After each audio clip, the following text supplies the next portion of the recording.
All right, gentlemen, here we go. Arizona and giant bulls does not define what we're about to see. This is taking age structure to the ultimate level, going west. Incredible. I think, to me, when you watch that hunt, it's like, to me, almost direct comparison between you watch an Iowa whitetail hunt, and you're like, oh my goodness, that's something unlike what a lot of us experience in other states. Then you see an Arizona elk hunt, and it's like the same thing.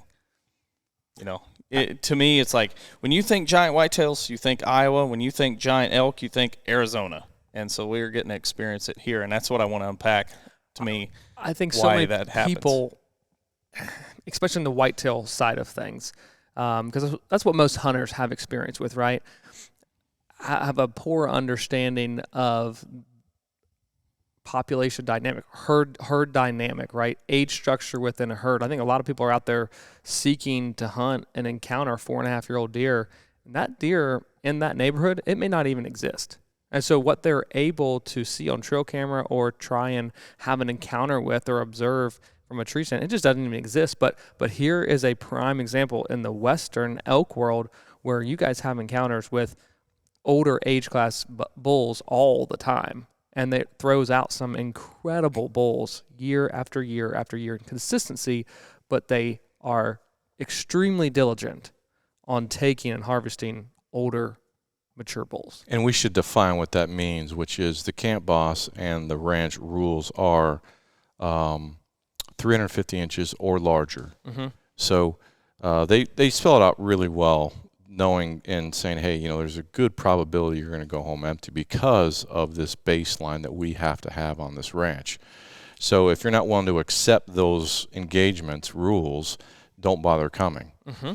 And since they've been doing that, which has been it's been over, I think it's 15 or 20 years, their age structure is just compounding. And we were in them morning one, day one, and that was the entire trip. Every single day I was like, this is going to happen on a large elk because we were in them and they're just everywhere. And it was actually getting comical at one point. Like Casey and I were looking at them and getting crazy. Like, our guide Richard, he was like, they're chasing no-brainers, which is you get to that 345 to 360, it gets him nervous. Mm-hmm. He wants to see a 370 or bigger because then it's a no-brainer, no-risk call for us to go chase that particular animal. So sure. That got a little bit frustrating for Casey and I because, man, a 350, 360 bull is ginormous. Yeah, that's not a small animal. No, and here we are trying to chase, a mid-70s or higher. It's a different mindset, mm-hmm. But the results show for itself. To me, it's exactly the definition of, the phrase that says, if you want what others don't have, you have to do what others won't do. Yep. And so that specific place is you're doing things that others aren't doing, so therefore they're getting to experience things that others don't get to do. Same thing in some of these farms, like your guys' farm, where you're managing in a way, and not only the habitat, but the trigger management, where you're letting these deer get old. You're doing things that others aren't doing, so therefore you get to enjoy things that others don't usually. And I think that's the cool part of this is, I think I even talk about it in the hunt, which is it changes your experience. Oh, yeah. Is this hard work that's laid out for, a couple decades, and now we get to walk in and experience it. Even if we didn't harvest one, I was just glad to be there. I mean, I've been chasing this tag for over a decade, somewhere between 10 and 15 years. And now that I was there, I was like, I was in Jurassic Park, Disneyland of all ranches when it comes to the quality of day in and day out. And it's hard to put that in words in the experience of exposure when you get to be in that every single day and bouncing from different sides of ranches. And at any moment, you're going to see a giant. Yeah. That's a heck of a lot more fun than lacing them up and walking your butts off and seeing a bunch of 150s to 250 class elk. Right. Yeah. Right. And I mean, the place, the terrain, it's absolutely gorgeous, and it lends itself to bow hunting. You can move around, get around on the elk. The most difficult thing that we encountered, as you touched on earlier, is making a decision on the size and caliber of the animal as it's approaching into archery range and communicating with our guide, Richard, myself, I've only been elk hunting as long as I've been going out hunting with you, so that's just a few years. So a 300-inch bull, to me, when it's coming in, I'm like, that's a giant, kill it instantly. There's no question, and you're always going back and forth. And especially when they're screaming in your face, it's an experience too that you're trying to, yeah. How can I not harvest this animal? Oh, I was just getting sick of the thumbs down, thumbs down, thumbs down. We had to communicate without talking, and it was just getting repetitive. And I was like, oh my goodness, Richard, I have to have a talk with you. If it's beautiful footage, we may need to decrease the size limit a little bit. But they don't budge for anything, and that's what truly is. And to be truthful, if you do harvest one, there's a strong possibility. If you harvest one south of 350, there is a strong possibility that you're not welcome back. That is the rules. Yeah. And so it's intense when that decision process is happening between us and Richard and the guide. Your mind is, like, you don't want to mess this up because this may be your one and only time, and obviously you want to come back to a place like this. For sure. And Adam, you brought up the term, trigger management, and going into the whitetail side of things for a second, that is the cheapest type of management that you can do. And I think that everyone thinks that, oh my gosh, all what we're talking about and, herd dynamics, it sounds so fancy, this and that. It's not, and it's the cheapest thing that any hunter can do is just hold off. It's just you're setting a standard for yourself, and you're being very diligent to not be compromised by that. And at the end of the day, year after year after year, you continue to do that, you're going to see that pay off big time. And it's the cheapest thing you can do. To piggyback on that, I want to ask you guys a question, though, because you're hunting multiple states for elk. Describe the number of deer or of elk you see in Arizona versus Colorado. Do you feel like there's more elk in Colorado than there is in Arizona? I would say, yeah, absolutely. I think the numbers say that there's the highest population of elk, I believe, is in Colorado. And so that brings up the next point. When talking trigger management, you can't have a ton of giants. You either get a ton of OKs or a few giants. It's like you can't have a trophy bass lake, a 4-acre private with high catch rate and trophy bass. And in Iowa, you can't, we see a lot of good farms, deer farms, go down in the potential or the size of the antlers because there's just too many deer. Sure. And if you're not harvesting using trigger management to make sure that there's lower populations and the habitat's brought up. Yeah, they actually have the guides and the family members of the guides actually have cow tags. Nice. Now that number of tags, I don't remember having that number conversation, but they allow them to go in and take X number per year. Perfect. And they're logging all this stuff. They're logging the cow harvest and obviously every single bull elk that's taken inches, and they try to rough age them as well. Yep. And they go back, I don't know, decades of trends. And so they take it very, very, the most serious I've ever seen in the Western space of accountability of harvesting animals. I've never seen it like this to this degree. And as a direct correlation to that, you've never experienced the quality though of elk either. And you can experience the same thing whitetail wise. Really good herd management, harvesting the adequate amount of does to balancing the carrying capacity on the land and allowing deer to get age on them. You balance those things back out no matter where you're at in the country. And sometimes that means you're going to have your own set of regulations, self-imposed regulations outside of what a state recommends, right, to be able to increase the caliber.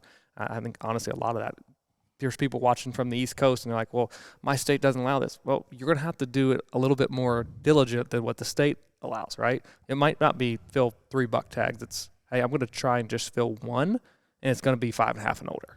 And that's the rules in my farm.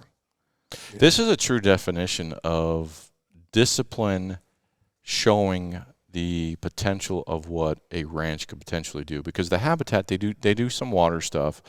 They do a little fire. But other than that, that's it. It's purely based on age structure and letting them go.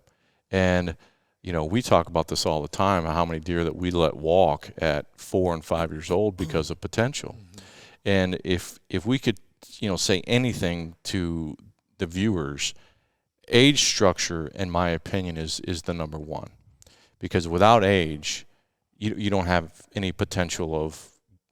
There's many animals that we've seen. Yours example of and Major League, where they were average animals in their early stages and then completely blew up at 7 and 8 years old. Oh yeah. And we would have never guessed that they would have got to that. Yeah. And this is another prime example. There's many bulls out there that they're like, we know him very well, and then all of a sudden 2 years later he's a mega giant. Yeah. And you got to let these guys get to those age structure to see what they're really going to be. And it's so hard to do it where you're in an area where, again, you're used to seeing a 3.5-year-old and he looks really big, right, on the whitetail side of things. But then to even just get in the mental space of, I got to let that thing, or I should let that thing go 2 more years. When you don't have a lot in the population, you literally can't see what the general area can produce, because you just don't have the number of individuals getting to that age. Yeah. But when they do, people are shocked, and they're like, oh my goodness. And all that it really came down to was letting a few more years or a few more birthdays happen. Yeah. And now you got some really great deer. That's when they think the high fence deer escaped. Yeah, you get all these comments, right? But it's like, no, that deer just made it through and got to an older age. And the results, again, from a diligent standpoint and being disciplined, speak for themselves when you can really just hone in on that aspect of management. I think the number one argument you get, and just to play devil's advocate on it, is that everyone's always like, well, the neighbor will get him or something like that. But the thing that we always refer back to is, if you harvest that deer or you harvest the deer, it is for sure not making it. Yeah, you didn't give it any chance at all. There's 0% chance. There's always in the wild, there's 1,000 things that can happen, and we can make up as many excuses as we want or reasons to go ahead and take a deer that's not of mature level. But ultimately the major point to take away is that if you do it, it's done. The deer has no chance, or the elk or anything like that. Yeah. You got to roll the dice on that if you want to get to that point. If you want to see deer wearing their biggest rack at 8, 9, 10, you just can't kill them at 3, 4, 5. It's just the way it has to work. That's it. So to me, the big takeaway, okay, how many years it take to get to Arizona? Okay, I better start now. But you got to be willing to go home empty, though. No doubt. Yeah. And there's a lot of guys that won't book that hunt because of that statement. Yeah. They just won't go. But that's where you know what it is that you want to accomplish and achieve, and willing to give it all and risk it all, risk it for the biscuit, and it pays off. It's interesting because when we first got to camp, I had the pleasure of meeting everybody, and I think the next closest to us he's been there 7 years, and another guy was like 15 or 17 years. So it was between 7 and 15 or 17. So they're all in the middle. But the reason why I bring this up is, there's very few people who are willing to accept to go home empty. Yeah. And I think that's the separation of not only the ranch, but also the person who says yes to this type of hunt. Yeah. And as we age as hunters, I think I speak for us, but I'm chasing experiences now. Yep. Yeah. Not necessary, inches.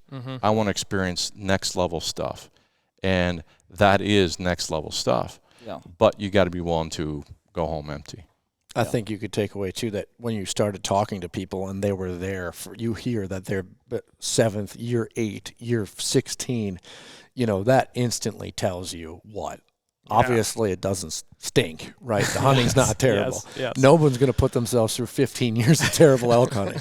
So that was encouraging right off the bat. We're like, well, my gosh. To Casey's point, the interesting part, the guy who's been there 15 or 17 years, he's yet to kill one. Oh, man.